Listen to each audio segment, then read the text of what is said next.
28 থেকে 30 জন মারা গেছে কাশ্মীরে। এটা নিয়েও গদি মিডিয়া রাজনীতি করছে। শুনুন শেষ পর্যন্ত এই ভিডিওটি, এই ভাইজান কি বলতে চাইছে শুনুন।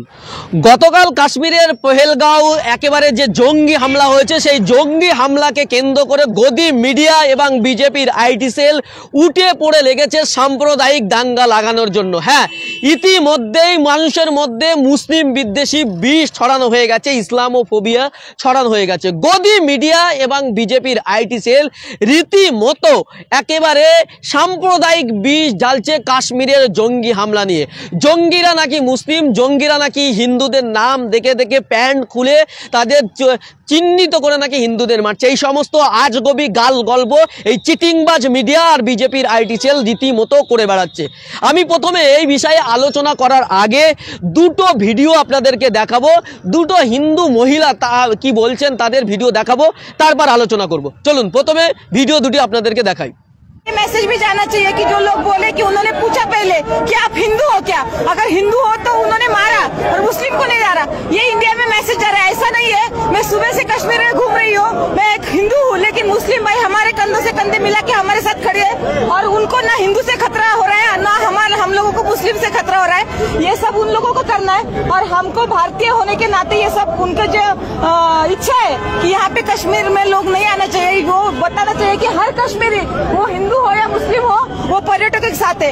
हमारे ड्राइवर यहाँ पे है, हमारे ड्राइवर यहाँ पे जब ये हो गया तो हम डर गए क्योंकि घर से फोन आने लगे। यहाँ पे तो हमारा फोन भी नहीं लगता, यहाँ पे अलग सिम कार्ड लेना पड़ता है पोस्टपेड, तो घर वाले पैनिक हो रहे थे। तो भाई ने हमें बोला कि एक बार हम हमारी जान दे देंगे लेकिन आपके जान को कुछ खतरा नहीं होने देंगे। ये भाईचारा है, ये इंडिया का भारत का भाईचारा आबाद रहना चाहिए, भारत अखंड रहना चाहिए, ऐसा हमें लगता है।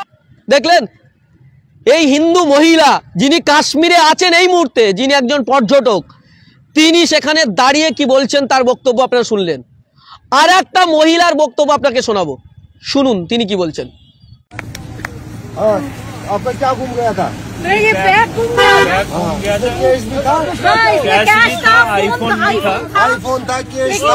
ये भैया ने हमको ऊपर लेके गया, यही भैया ने फिर से जाके इसको लेके आया। इनका जो सामान पूरा है, सामान पूरा है, बहुत कश्मीर के बारे में क्या कहना चाहते हो? बहुत ऐसा कोई जगह में हो नहीं सकता, कश्मीर है तो हुआ। Thank you so much.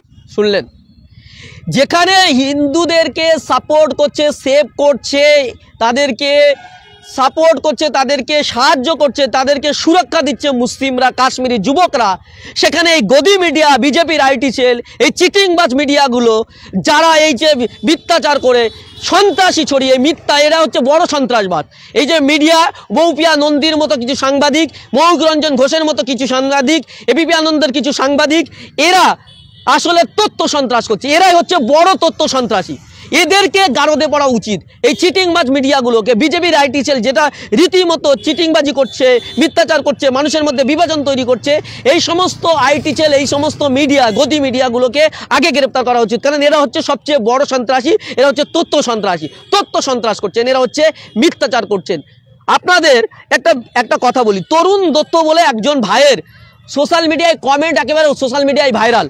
সেই একটা কমেন্ট করেছে, একটা পোস্টে লিখেছে, পেরান নিয়ে পহেলগাঁও থেকে জম্মু ফিরলাম, গোটা কাশ্মীরে 20 মিটার অন্তর অন্তর আর্মি ছিল, কিন্তু ওই পেহেলগাঁওতে একটাও আর্মি ছিল না, এটা পরিকল্পিত ঘটনা। আমি বলছি না, এই কথাটা তরুণ দত্ত বলে একজন পর্যটক যিনি ওখানে ছিলেন তিনি বলছেন। তাহলে ভাবুন এই গদি মিডিয়া কত মিথ্যাচার করছে।